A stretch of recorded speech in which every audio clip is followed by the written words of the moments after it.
So about 10 years ago, my dad was still working, flew out to see him, picks me up from the airport, we start driving away, and he can't check his blind spot. He's doing one of these things, and there is no way he can see out the back window.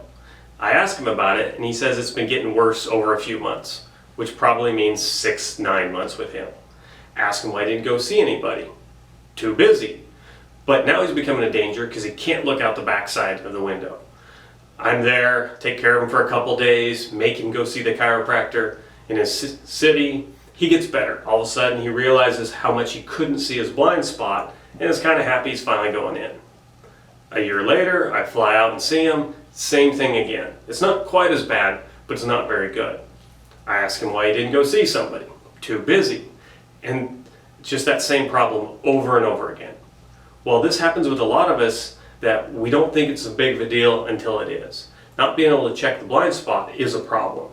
It doesn't take a lot of work, it's just making the time and effort to spend a little bit of time exercising and stretching, but then also doing the right treatments in the office to loosen up the muscles, build the flexibility, maintain that joint motion, so not just so you can check your blind spot, but how it can improve your quality of life.